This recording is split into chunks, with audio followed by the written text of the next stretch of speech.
you have to do hundreds and hundreds of applications and wake up every day to an inbox full of rejects.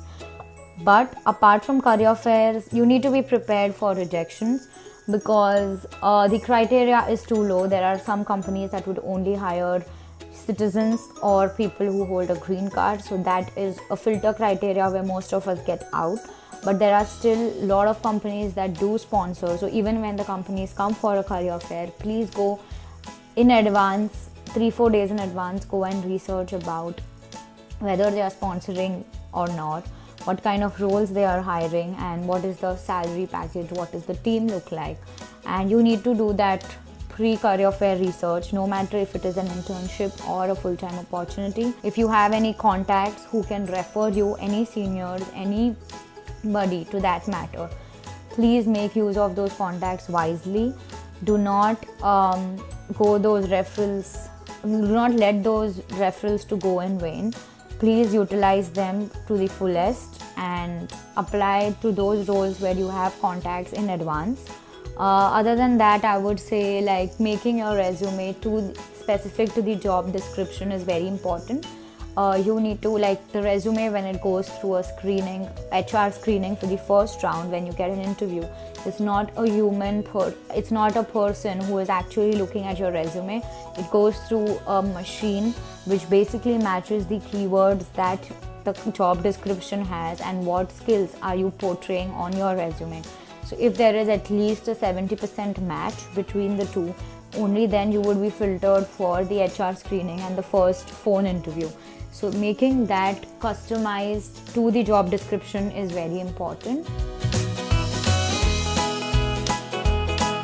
I would say interview process for a full-time job is pretty intense. It is not just 3 rounds. It would start with a phone interview. It would go on to a Skype interview. You will have a coding round where you would be on a coding console and there will be an interviewer on the other side looking at your screen, and they will just give you a problem statement where you need to crack the solution, write a code for it, test it, and then run it in those 45 minutes itself. So it can get pretty challenging and the preparation is definitely different. So for full-time jobs, I would recommend, whether you are going for a software role or not for a software role, I am sure at least 1 round would be a coding interview or some basic programming knowledge would be tested.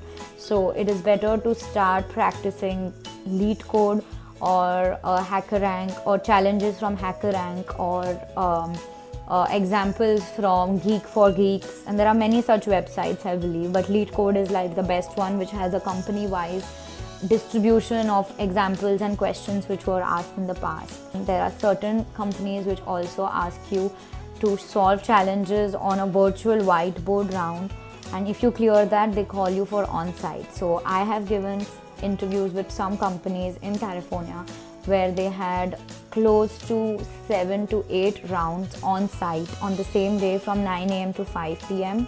Also, some of the companies like Amazon, or they do have stress interviews. So one of the rounds would only test you about something very basic, but they will put you in a stressful situation and they want to see how you react to them. Also, in most of the companies, apart from the technical rounds, you would also have a behavioral round where they would like to know what is your knowledge about the company, about the role you're applying for, and also about the product that you would be working in potentially. So all these things is like a jigsaw puzzle that fits in together to get you your final offer.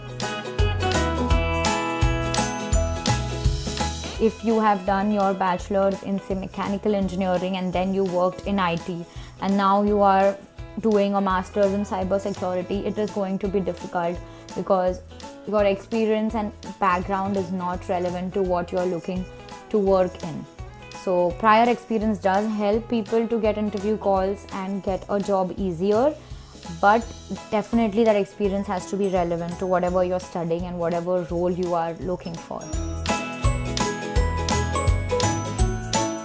From this particular course, the Telecommunication Engineering Master's program, from my batch, like everybody has got a full-time job. The lowest starts from about $65,000 annually, and then the highest can go up to $120,000.